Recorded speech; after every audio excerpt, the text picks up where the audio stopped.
얻으실 말씀은 마태복음 5장 7절 말씀입니다. 마태복음 5장 7절 말씀을 다 같이 봉독하겠습니다. 긍휼히 여기는 자는 복이 있나니 그들이 긍휼히 여김을 받을 것이미요. 아멘. 할렐루야. 우리 한번 옆분에게 축복하겠습니다. 담대하게 외치시길 바랍니다. 당신에게 반드시 위대한 일이 일어납니다.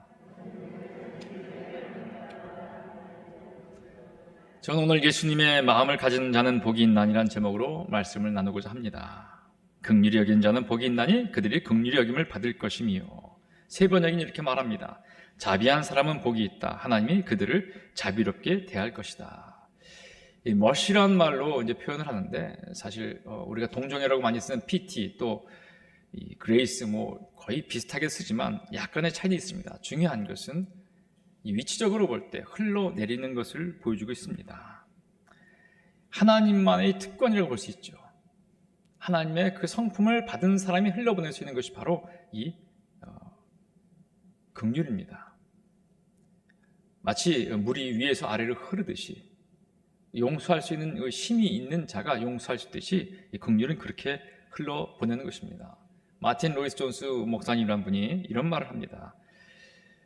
이 산상수훈 중에서 마태복음 5장 7절의 말씀이 참 중요한 것은, 이 부분이 핵심이 되는 것은 결국 그리스도인이 된다는 것에 의미를 두는 것이다, 이렇게 말하고 있습니다.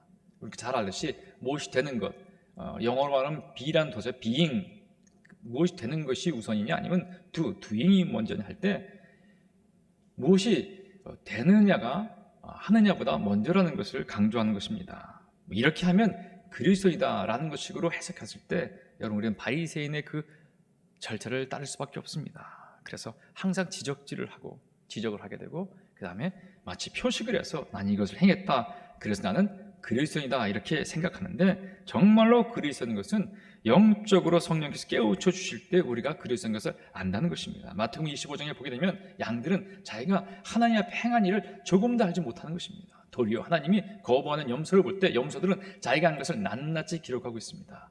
내가 이렇게 했습니다. 저와 여러분의 삶 가운데 하나님께 행한 것을 다 기억한 것이 있다면 이것은 좋은 일이 결코 아니라는 것이에요. 제가 한번 저를 도와준 사람을 만난 적이 있는데, 그 사람이 저한테 흥분하면서 이렇게 말하더라고요. 뭔가 좀 안 좋아서 한 말인데, 내가 너한테 이렇게 했지. 그걸 얘기를 들었을 때, 이 사람이 비즈니스적으로 만난 거구나. 참사랑은 그것을 기억할 수 없는 것이 참사랑이듯이, 이 머시의 특징은 뭐냐면 기억나지 않고 그대로 흘러보내는 것을 말합니다. 흘러보내는 하지만 잡고 있는 것은 은혜가 아니고 긍휼이 아니라는 것이죠. 저와 여러분의 삶이 긍휼의 삶이라고 생각한다면 한 것이 아무것도 생각나는 것이 없는 그것이 바로 긍휼의 삶이라는 것을 여러분 잊지 않길 바랍니다. 우리는 먼저 그리스도인이 되어야 됩니다. 그리스도의 선한 모습, 사람들이 바라는 그런 행위, 그것은 그 다음 그리스도인이 된 다음에 거기서 나오는 결과물이라는 것이랍니다. 이것이 바로 마틴 로이스 존슨 목사님이 산상수훈에 대한 그 책을 쓰면서 아주 포인트를 주고 한 말입니다. 여러분 한번 사진을 잠깐 보시길 바라는데요. 첫 번째 사진입니다. 제가 볼 때 이제 홈리스죠. 집이 없는 이 가난한 사람에게, 집이 없고 갈 곳 없는 사람에게 한 청년이 이제 뭔가 좀 나눠주는 것을 보게 됩니다. 아마 돈이겠죠. 근데 제가 볼 때 별반 차이는 없는 것 같아요. 멀리서 봤는지 저 청년의 형편도 그렇게 좋은 것 같지 않은데, 나눠주는 것을 봤을 때 뭔가 좀 느끼는 것이 있더라고요. 또 하나 사진을 보겠습니다. 조금 형편이 나은 사람인데, 여기서 특징은 어깨를 이렇게 잡아주면서 동질감을 갖는 것. 그냥 뭔가 선을 베푸는 것에, 행위, 돈을 주는 것이 끝나는 것이 아니라 어깨를 잡아주면서 마치 저 배경에 따뜻한 햇살처럼 그의 마음을 어루만져주는 그 모습, 그렇죠? 힘이 없는 나이 먹은 자에게 돈 있고 젊고 강한 자가 그 선한 것을 베푸는 모습을 보게 됩니다. 그 다음 사진 잠깐 보겠습니다. 이것은 여러분 어떻게 보십니까? 뭔가 돈은 주는데 절대 얼굴을 쳐다보지 않고 적선을 하면서 핸드폰을 보고 있습니다. 우리가 이제 그런 얘기들 하죠. 인사 나눌 때 여러분 어떻게 인사하십니까? 꼭 눈을 마주치면서 인사하시길 바랍니다. 바쁜 분들은 인사할 때 이렇게 인사합니다. 안녕하세요. 안녕하세요. 딴 데 쳐다보면서 인사하세요. 마치 이게 동냥할 때 저것은 동냥이 아니라, 긍휼이 아니라 나쁜 말로 말한다면 동냥질이라고 말할 수 있을 겁니다. 왜 똑같은 일을 행하는데 다를까? 물론 저분의 이 마음은 우리가 정확히 모르지만 겉모습을 볼 때 알 수가 있어요. 우리 긍휼이 무엇이 가까울까 할 때 앞에 두 사진이 더 가까운 것이 아닐까? 우리에게 정말 긍휼의 마음이 있다면 사람들이 어떻게 보일까? 좀 약간 과격한 사진일지 모르겠지만 전 이 사진을 보면서 모두가 이렇게 보이지 않을까 생각합니다. 한번 다음 사진 보겠습니다. 여러분, 이 사진은 언제적인지 모르겠지만 항상 아프리카족은 기아와 이 기근에 쌓여 있습니다. 저들을 우리가 도와야 되는데 정말 안타까운 일이 많죠. 우리가 잊고 살기 때문에. 그래서 너무나 또 어떻게 보면 우리가 무감각하게 하면서 살지 모르겠지만 정말 저들은 똑같은 호흡이 있는 자입니다. 주님은 우리가 저런 분들에게, 저런 자들에게 슬픈 마음, 안타까운 마음을 갖기를 원하시는데, 제가 좀 더 의도한 이것은 뭐냐, 이 사진은 뭐냐면 우리가 주님의 사랑을 잊고 있다면 우리가 바라보는 모든 이웃은 바로 저렇게 볼 수 있다는 것이에요. 주님이 우리를 볼 때 어떻게 볼까? 바로 이런 모습으로 볼 때 우리를 거둘 수 있다는 것입니다. 여러분, 꼭 잊지 마세요. 우리 주위의 모든 사람은 내가 긍휼을 보낼 수 있는 대상이 되어야 된다는 것입니다. 저 사람은 도울 필요가 없어요. 저 사람은 나보다 훨씬 나아요. 논리적으로는 맞을지 모르겠지만 우리 모두는 그와 같은 존재라는 것입니다. 한번 죄송하지만 옆에 분을 불쌍한 마음으로 한번, 긍휼의 마음으로 한번 보시길 바랍니다. 비록 장로님, 권사님겠지 한번 눈을 마주쳐 보세요. 참 인생이 그렇게 예수님이 계시지 않으면 안타까운 인생들이라는 것이에요. 우리는요, 뭔가 인간 사회에서 갖추고 있는 어떤 이런 격식들, 명찰이나 뭐 팻말이나 뭐 어떤 명함이나 이런 것으로 모든 것이 다 해결된다고 생각하는데 사실은 그 이면에는 얼마나큼 큰 슬픔과 괴로움이 있는지는 아무도 모릅니다. 우리는 이 긍휼의 성문을 생각하는데 긍휼은 첫 번째 바로 예수님의 마음이라는 것입니다. 한번 따라할까요? 예수님의 마음. 저는 정말로 간절히 제가 하나님 앞에서 나갔을 때 알았던 것은 뭐냐면 바로 주님의 마음은 긍휼의 마음이다. 주님이 긍휼이 여기지 않았다면 나는 정말 완전히 이 땅에서 잊혀지고 소실될 그런 존재가 아니었나 하는 것을 깨달은 적이 있습니다. 이 긍휼은 다시 말하면 하나님의 심을 말합니다. 긍휼은 아까도 말씀드렸지만 위에서 아래로 내려오는 듯한, 다시 말하면 어떤 이 파워, 어떤 이 힘이 있을 때 그것이 가능한 것입니다. 용서나 포용이나 뭐 동행 뭐 이런 것들 다 탕감해 주는 것. 그 어떤 그것을 행할 수 있는 포지션에 있지 않으면 행할 수 없다는 것입니다. 이 긍휼은 또 성령 충만과 관련이 있는데요. 여러분, 우리가 기도를 깊이 해서 영이 충만해지게 되면 참 신기한 건 세상 싸움이 오간 것 없고 모두가 다 안타깝고 사랑스럽고 불쌍히 여기는 그런 마음을 갖게 된다는 것입니다. 이것은 바로 능력이죠. 성령의 능력이 뭡니까 말하면 우리는 여러 가지 기적도 행하고 놀라운 하나님의 역사를 행하는 걸 믿지만 사실은 더 깊은 것은 뭐냐면 긍휼히 여기는 주님의 그 마음을 가질 수 있다는 것입니다. 그 결정체가 뭐냐? 바로 예수님의 십자가라는 것입니다. 하나님만이 하실 수 있는 능력. 고린도서 1장 18절에 이렇게 말합니다. 십자가의 도가 멸망하는 자들에게는 미련한 것이요 구원을 받는 우리에게는 하나님의 능력이라. 아멘. 이 말이 사실 참 마음에 다가오기가 어렵습니다. 십자가, 사실 어떻게 보면 실제로 본 적도 없고 우리가 성경을 통해 들었지만 영으로 직접 다가오지 않으면 주님이 나를 위해 죽으신 것이 사실 받아들여지기가 어려운 것이 현실입니다. 여기에 왜 죽으셨나? 바로 나의 어쩔 수 없는 이 파멸되는 운명을 불쌍히 여겨서, 그래서 주님이 죽으셨는데 그것이 바로 주님의 능력이라는 것이죠. 그 나를 불쌍히 여길 분은 하나님 한 분밖에 없다는 것이. 나를 불쌍히 여길 분은 하나님 한 분밖에 없다는 것입니다. 그래서 우리가 자연적으로는 가장 중요한 고백이었죠. 하나님 나를 도와주세요. 이것은 우리의 특권이에요. 나를 불쌍히 여겨주세요. 내 인생을 불쌍히 여겨주세요. 물론 우리의 결론은 뭐냐? 그 불쌍히를 받은 우리의 인생은 살만하고 하나님, 그래서 결국 우리가 주 앞에 부르짖었을 때 주님이 나를 구원하시고 내가 참 기쁨으로 이 삶을 회복했으면 하는 고백이 되겠지만 우선의 시작은 주님 나를 불쌍히 여겨주시옵소서. 그 긍휼을 입은 자의 고백이 계속 반복되는데 고린도서 1장 22절로 25절의 말씀인데 한번 같이 천천히 읽도록 하겠습니다. 유대인은 표적을, 헬라인은 지혜를 찾으나 우리는 십자가에 못 박힌 그리스도를 전하니 유대인에게는 거리끼는 것이요 이방에게는 미련한 것이로되 오직 부르심을 받은 자들에게는 유대인이나 헬라인이나 그리스도는 하나님의 능력이요 하나님의 지혜니라.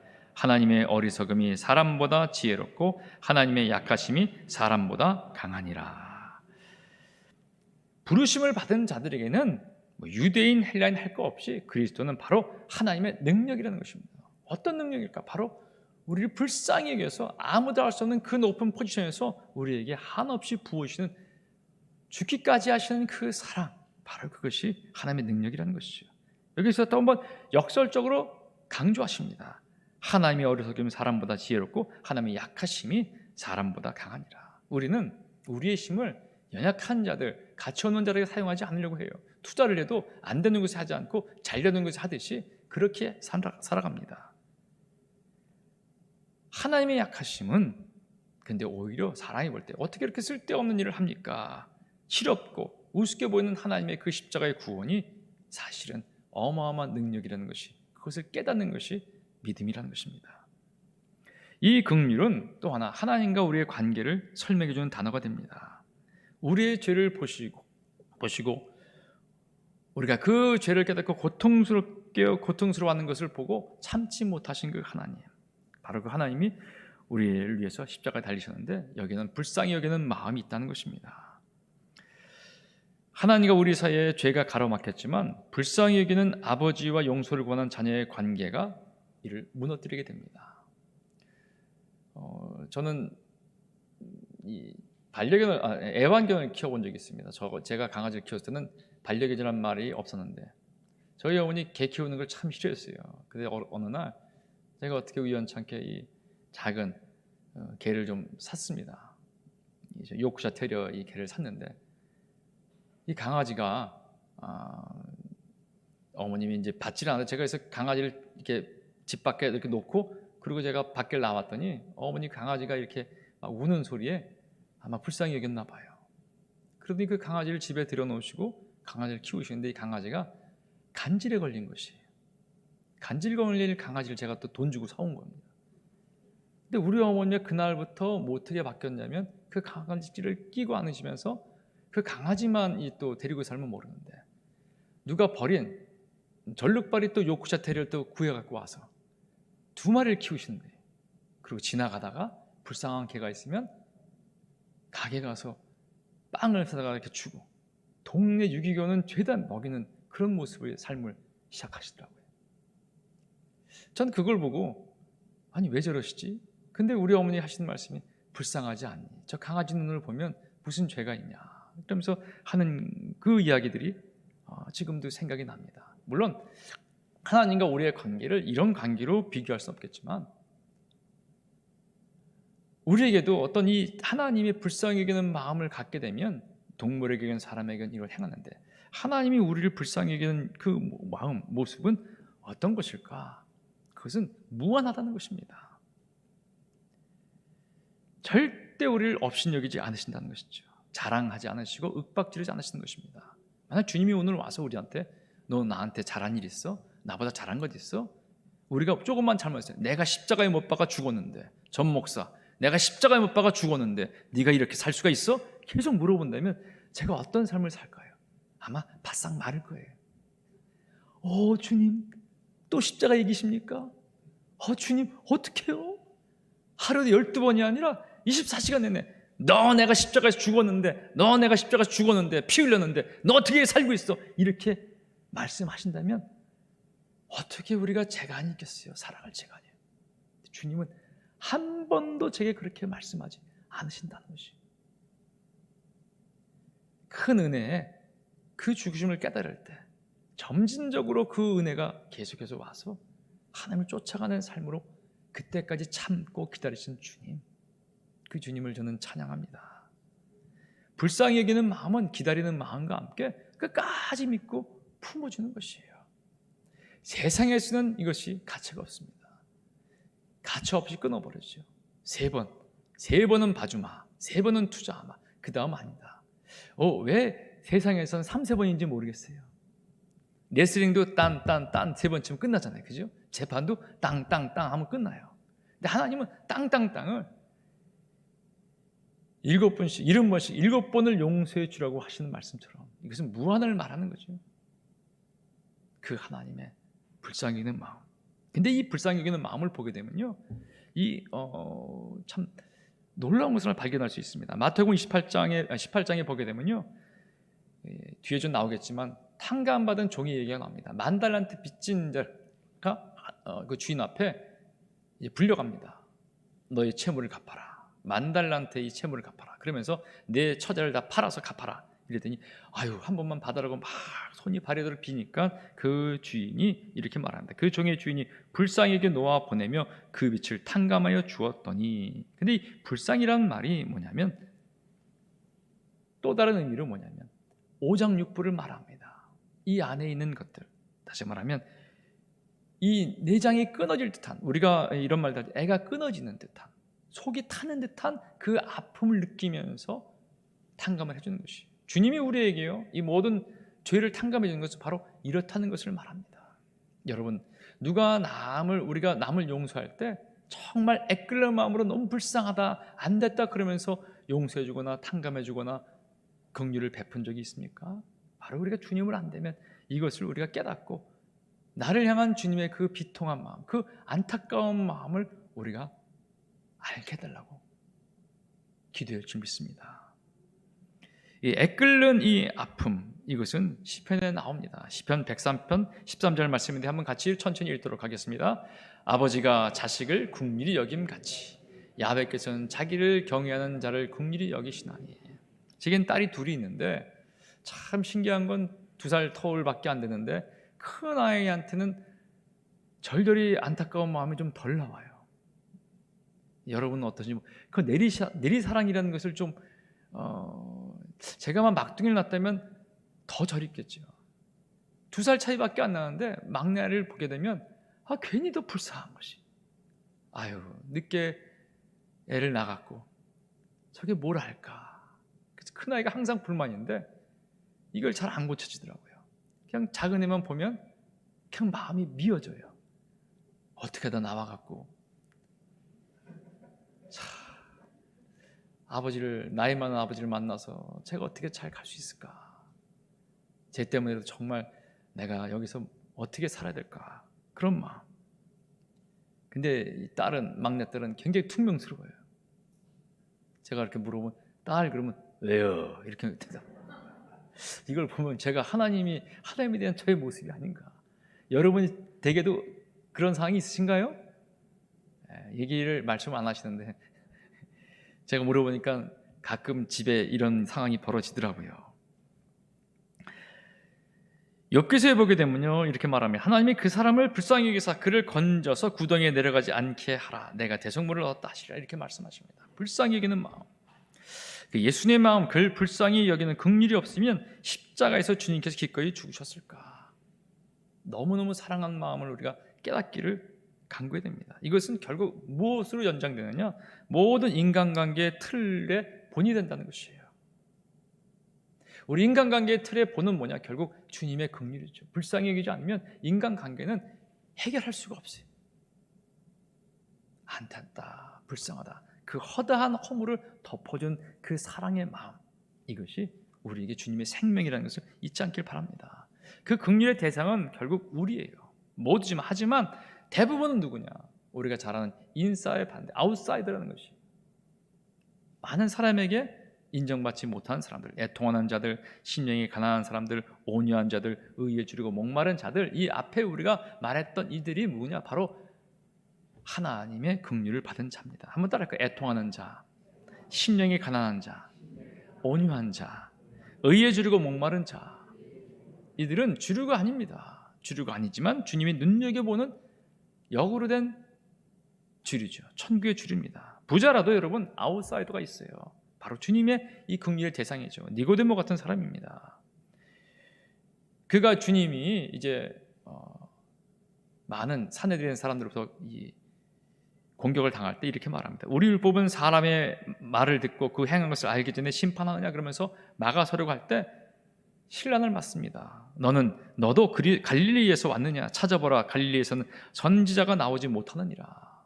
니고데모 같이 재산도 많고 지위가 높았지만 그러므로 항상 마음에 하나님의 그 영생을 간구하는 자가 있습니다. 물론 그렇지 않은 가짜로 영생을 추구했던 사람이 허다하죠. 주님께서는요, 긍휼의 대상이 누구냐? 결국 이 땅에서 만족을 느끼지 못하는 자들을 찾는 것을 말합니다. 마태복음 9장에 이렇게 말합니다. 바리새인들이 와서 그 제자들에게 이르되 어찌하여 너희 선생은 세리와 죄인들과 함께 잡수느냐? 예수께서 들으시고 이르시되 건강한 자에게는 의사가 쓸데없고 병든 자에게라 쓸데있느니라. 너희는 가서 내가 긍휼을 원하고 제사를 원하지 아니하노라 하신 뜻이 무엇인지 배우라. 나는 의인을 부르러 온 것이 아니요 죄인을 부르러 왔노라. 왜? 정말 하나님이 보내신 그런 선생님이면 우리랑 같이 좀 제대로 된 사람하고 교제를 나눠야지 저 죄인들하고 같이 있느냐 이렇게 말합니다. 참 죄인이 누군지도 모르면서 참 죄인은 결국 하나님을 외식으로 믿는 척하면서 정작 더 큰 죄를 짓는 사람들이죠. 그래서 겉으로 건강한 속이 썩어가는 게 말하죠. 건강한 자는 의사가 쓸데없지만 병든 자에게 쓸데있다. 그러면서 여기 참 포인트를 줍니다. 너희는 가서 내가 긍휼을 원하고 제사를 원하지 아니하노라 하신 뜻이 무엇인지 배우라. 이 말은요 구약의 호세아서에 나옵니다. 이 말씀은 호세 6장 6절 말씀인데요. 한번 같이 읽도록 하겠습니다. 시작. 나는 인애를 원하고 제사를 원하지 아니하며 번제보다 하나님 아는 것을 원하노라. 아멘. 여기 인애는 이제 긍휼과 같은 뜻인데 하나님은 이 불쌍히 여기는 마음, 그 인애하는 마음, 그것을 제사보다 훨씬 더 중요시 여기는. 그래서 이렇게 말씀하지 않습니까? 제물을 바치기 전에 형제와 화해하라. 형제와 화해하라. 어떻게 화해합니까? 여러분, 용서는요 말로 되는 것이 아닙니다. 긍휼이 흘러 차고 넘칠 때 나올 수 있는 것인데 바로 마찬가지죠. 이 모든 것들은 하나님이 주시지 않으면 안 되는데 마태복음에 보게 되면 또 이렇게 말합니다. 예수께 여짜오되 오실 그이가 당신이 오니까 우리가 다른 일을 기다리오리까? 예수께서 대답하여 이르시되 너희가 가서 듣고 보는 것을 요한에게 알리되 맹인이 보며 못 걷는 사람이 걸으며 나병한 자가 깨끗함을 받으며 못 듣는 자가 들으며 죽은 자가 살아나며 가난한 자에게 복음이 전파된다 하라. 주님은 오실 그이가 당신이 오니까 하면서 하나님의 부름을 받고 메시아를 위해서 사역했던 그 침례 요한의 그 궁금증에 대해서 이렇게 말합니다. 나야 이렇게 말하지 않고 바로 그 행동으로 말하는 것이 거기서 뿜어져 나오는 것입니다. 내가 그리스도인이에 이렇게 말하는 것이 아니라 내 삶에서 뿜어져 나오는 것. 맹인을 보게 하고 못 걷는 사람을 걷게 하고 나병 자가 깨끗함을 얻게 하고 그리고 죽은 자가 살아나게 하고 그리고 가난한 자에게 복음을 증거하게 하는 그 주님의 이 근본에서 나오는 이것을 통해서 그리스도인심을 말씀하시죠. 이것은 굉장히 중요한 의미인데 뭐냐면 유대인이라면 바라는 메시아는 누구냐? 로마를 물리치고 왕이 되는 것을 말하는데 주님이 온 왕은 뭐냐? 그 높은 자에서 모든 죄인에게 그 사랑을 흘러보내는 것에 중점을 두고 있다는 것입니다. 긍휼의 대상은 구약으로부터 이렇게 나옵니다. 바로 뭐 꼭 속은 아니겠지만 겉으로 볼 때는 이것을 말해요. 고아와 과부와 나그네와 병든 자, 특별히 성전 이 진영 밖에서 거했던 나병 환자들을 대상으로 하는 것을 보게 됩니다. 그러니까 문자 그대로 주님 오시기 전 그 2000년 전 모세 시대 때부터 오던 이 정말 불행해서 삶의 경쟁력이 하나도 없는 그런 사람을 주님은 눈여겨보고 있다는 것입니다. 이것은 다시 말하면요, 우리에게 내면으로 보게 되면 엉망진창 뒤죽박죽으로 애환에 쌓인 인생을 말하는 것이에요. 이 얘기를 들을 때 나는 고아가 아닌데요, 우리 집에는 대대로 가문이 이렇게 훌륭하게 있고, 난 과부가 아닌데요, 나는 나그네가 아닌데요, 나는 여기 토박인데요, 나는 지금 사지 멀쩡합니다, 이렇게 말한다면, 그렇게 해석한다면 우리는 주님의 긍휼을 알 수가 없어요. 긍휼을 입은 대상이 될 수가 없어요. 주님, 신하 족보를 따지지 않고 결국 나는 엉망진창이고 뒤죽박죽에서 고백합니다.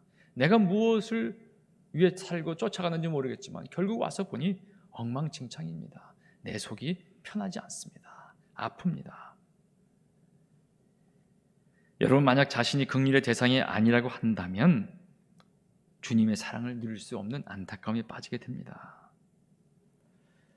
우리가 삶이 엉망진창이고 뒤죽박죽인 것을 고백할 때 주님을 만나게 되고, 또 주님을 만나고 나서는 계속해서 주님이 없으면 내 삶은 다시 더 심한 뒤죽박죽인 삶으로 돌아갑니다 하는 것이 신앙생활의 연속이라는 것이에요. 좀 안타까운 얘기지만 여러분, 주님을 사랑하십니까? 주님을 만나셨습니까? 이제 여러분께 조금 힘든 얘기인데, 주님 없으시면 여러분 인생은 더 형편이 이전보다 더 나쁘다는 것입니다. 아멘. 눈을 모두 뜨시기 바랍니다. 눈도 지그시 감은 계신데, 여러분 잊지 마세요. 여러분이 즐거워하는 것을 뛰어넘는 하나님의 사랑이 여러분을 덮으셔야 되는데, 그것을 놓고 기도하고 간구할 수 있기를 주님의 이름으로 축복합니다. 나인성 얘기를 보게 되면 주님의 이 불행한 것들을 보여주게 됩니다. 주께서 과부를 보시고 불쌍히 여기사 울지 말라 하시고 가까이 가서 그 안에 손을 대시니 맨 자들이 서는지라. 예수께서 이르시되 청년아 내가 내게 말하노니 일어나라 하시매, 이렇게 말합니다. 여기서 나인성 과부는요, 인류의 모든 공통적인 모습을 말합니다. 죽음으로 향한다는데 더 아픈 죽음을 경험한 자, 자식이 죽은, 그때 아들이 죽은 과부의 이야기입니다. 가장 슬픈 과부 중에 과부지요. 그런데 거기에 하나님께서는 그것을 불쌍히 여기는 것을 보시고 주님이 그 자녀를 일으켜 세우시면서 부활의 메시지로 모든 이 답답한 끊긴 소망의 이야기를 회복해 주는 것을 봅니다. 우리는 주 앞에 긍휼의 대상임을 알고 이 고백을 하면 나를 불쌍히 여기소서. 한번 따라할까요? 주님, 나를 불쌍히 여기소서. 세상에서 우리가 배운 것은 뭐냐면, 왜 돈을 벌어야 되는지 아십니까? 왜 우리가 좋은 학벌을 가지려고 하십니까? 왜 우리가 이력서에 한 줄 더 그으려고 하는지 아십니까? 그것은 바로 불쌍히 여김 받고 싶지 않아서, 동정의 대상이 되고 싶지 않아서. 맞습니다. 사람에게는 동정의 대상이 필요 없겠지만 하나님께는 우리가 이 고아를 막론하고 불쌍히 여김을 받아야 되는데, 근데 우리가 교회에 와서도 내가 좀 더 능력이 있고 나았다고 말한다면 그것은 신세기, 지금 현 시대의 바리새인이 되고 마는 것이에요. 주님, 우리는 누구도 주 앞에 내세울 것이 아무것도 없는 자입니다. 왜? 우리는 누구나 다 빚을 탕감받지 않으면 주의 은혜를 입을 수 없는 자들이기 때문이에요. 우리에게 하나의 중요한 체크 포인트가 있어요. 그것은 뭐냐면 예수님의 흔적이 있는가라는 질문입니다. 한번 따라할까요? 주님의 흔적이 있는가? 여러분, 이것은 긍휼의 흔적입니다. 주님의 긍휼이 쫙 한번 훑어간 사람인가? 긍휼을 입은 자의 고백이 내게 있는가? 하나님을 닮아가려는 그 인간의 본연의 모습은 바로 자녀이기 때문에, 긍휼을 입은 자이기 때문에 있게 되는 것입니다. 하나님께서는요, 이 자비 없는 유대인들을 그래서 굉장히 싫어합니다. 이것은 하나님의 긍휼의 흔적이 하나도 없는 자들을 말하고 있는 것이에요. 그들의 제사를 거부하십니다. 구약의 많은 이야기 부분이 이것인데, 하나님의 자비와 긍휼의 흔적이 없던 이스라엘 향해서 미가서에 이렇게 말하고 있습니다. 내가 무엇을 가지고 야훼 앞에 나가며 높으신 하나님께 경배할까? 내가 번제물로 된 1년 된 송아지를 가지고 그 앞에 나갈까? 야훼께서 천천의 순양이나 만만의 강물 같은 기름을 기뻐하실까? 내 허물을 위하여 내 마다들을 내 영혼의 죄로 말미암아 내 몸에 열매를 드릴까? 사람아, 주께서 선한 것이 무엇임을 내게 보이셨나니 야훼께서 내게 구하신 것은 오직 정의를 행하며 인자를 사랑하며 겸손하게 내 하나님과 함께 행하는 것이 아니냐. 하나님께서 원하시는 것이 재물에, 우리가 보는 이 물질적인 재물이 아니라 그 안에 담긴 마음이 우선이라는 것을 말하고 있죠. 그래서 예수님의 흔적을 받은 것은 뭐냐면 결국 우리의 심령으로 죽게 받은 것을 그대로 함께 하나님께 표하는 것을 말합니다. 근데 이스라엘 백성은 그렇지 않았어요. 물론 이 재물조차도 나중에 후대에 와서는 정말 허물 있는 재물로 바꾸시게 하고 이 악행을 행한 것을 참 많이 보게 됩니다. 그래서 누가복음에 보게 되면 주님께서는요, 그들에게는 하나님의 복이 임하지 않은 것을 봅니다. 긍휼의 첫 번째 대상이 바로 이스라엘인데 불구하고 이스라엘에게 긍휼을 베풀지 않았던 하나님을 누가복음에 말합니다. 한번 같이 읽도록 하겠습니다. 누가복음 4장 말씀인데요. 내가 참으로 너에게 이르노니 엘리야 시대에 하늘에 3년 6개월 갇혀 온 땅에 큰 흉년이 들었을 때 이스라엘에 많은 과부가 있었을 때 엘리야가 그중 한 사람에게도 보내심을 받지 않고 오직 시돈 땅에 있는 사렙다의 한 과부에게 뿐이었으며 또 선지자 엘리사 때에 이스라엘에 많은 나병 환자가 있었을 때 그 중에 한 사람도 깨끗함을 얻지 못하고 오직 수리아 사람 나만 뿐이었느니라. 회당에 있는 자들이 이것을 듣고 다 크게 화가 나서 일어나 동네 밖으로 쫓아내어 그 동네가 건설된 산 낭떠러지까지 끌고 가서 밀쳐 떨어뜨리고자 하되 예수께서 그들 가운데로 지나서 가시니라. 이스라엘 백성은 화가 날 수밖에 없죠. 하나님의 그 놀라운 선지자 엘리야와 엘리사입니다. 이들이 어떻게 보면 굉장히 어떤 상징적인 존재인데 이들이 과부를 뭔가 도와주고 그 다음에 나병 환자를 고친 것은 이스라엘이 아니라 이방 사람이라는 것을 말하고 있습니다. 이것은 뭐예요? 그 앞에 말씀이죠. 인자를 사랑하고 겸손하게 하나님과 함께 행하는 그 참된 제사를 받아본 적이 없기 때문에 내가 안 하겠다는 것 똑같다는 것이에요. 이 말씀은 우리에게 참 깊은 것을 주고 있는데 겉으로는 우리가 마치 제가 말씀 할례 받은 것 같지만 이 마음이 할례하지 못한 것과 동일한 것이죠. 그래서 결국 우리에게는요, 우리 자신을 살펴봐야 되는데 성경에는 이 두 가지 얘기를 보여주고 있습니다. 그것은 선한 사마리아인이고 또 하나는 바로 탕감받은 청지기의 이야기입니다. 여러분, 선한 사마리아인 그 이야기를 아시지 않습니까? 어떤 율법자가 주님을 만났는데 주님을 시험하려고 테스트하려고 물어봅니다. 선생님, 어떻게 영생을 얻을 수 있습니까? 이렇게 말했더니 주님께서 율법에 뭐라고 기록되어 있냐? 그랬더니 그가 이렇게 말합니다. 주 너희 하나님을 사랑하고 네 이웃을 사랑하라. 주님께서 말하면 내 말이 옳다. 그들에 가서 행하라. 그랬더니 그가 자기를 옳게 보이려고 이렇게 말합니다. 예수님, 그러면 내 이웃이 누굽니까? 말할 때 이제 사마리아의 얘기를 말합니다. 이는 굉장히 교만한 사람이죠. 자기는 겉으로 하나님의 의를 입은 사람처럼 말하는데 한 줄 더 또 나갑니다. 영생이 무엇입니까? 말하면서 결국 내 이웃이 누굽니까? 내 이웃을 내가 사랑하겠다 했더니 이때 말하는 것이 너 잘못된 거야 하고 이 강도 만난 자의 얘기를 하죠. 강도 만난 자에 나오는 등장인물이 뭐냐면 바로 그를 대표하는 제사장과 레위인입니다. 그들이 보고 지나갔는데 가장 사실 믿음이 합당하지 않고 혼합종으로 이스라엘 백성들이 상종하지 않은 사마리아인이 그를 보고 포도주와 기름으로 싸매고 그리고 주막에 가서 그를 맡기고 2데나리온 주면서 내가 혹시 좀 더 부비가 들면 와서 갚아주리라 이러면서 누가 그 강도 만난 자의 참 이웃이냐 말할 때 그 스스로가 말하죠. 자비를 베푼 자입니다. 긍휼을 베푼 자입니다. 그랬더니 주님께서 이렇게 말씀하십니다. 가서 너도 이와 같이 하라. 이것은 아주 짧은 이야기 같지만 굉장히 중요한 것을 보여주게 됩니다. 너 겉모습이 아니라 속에 주님의 이 사랑의 흔적이 있느냐? 주님의 긍휼을 받은 자로서 그 긍휼을 깊이 받았다면 너도 그 긍휼을 받을 수 있다, 줄 수 있다 하는 것이죠. 그리고 또 하나가 뭐냐면 마태복음 28장에 나오는 바로 이 청지기의 얘기입니다. 10,000달란트 빚진 자가 조금 전에 말씀드린 탕감 받았어요. 이게 10,000달란트는 여러분 얼마치 이 금액이냐면 임금으로 따지면 15만 년의 임금이라고 합니다. 그러니까 15만 년을 일을 해야 갚을 수 있는 그 당시에 볼 때 금액이라는 것이. 이게 데나리온으로 따지면 6천만 데나리온. 한 데나리온이 하루 품삯인데 6천만 일을 해야 된다는 것이. 15만 년을 일을 해야지 갚을 수 있는 돈을 탕감해 줬더니 감사합니다 하고는 나가서 자기한테 100데나리온, 100일치 임금을 빚진 사람을 결국 용납하지 못하고 집어넣은 것이죠. 전 여기서요 정말 안타까움을 느낍니다. 어떻게 자기가 이 큰 사랑을 받았음에도 불구하고 사랑을 베풀지 못했을까?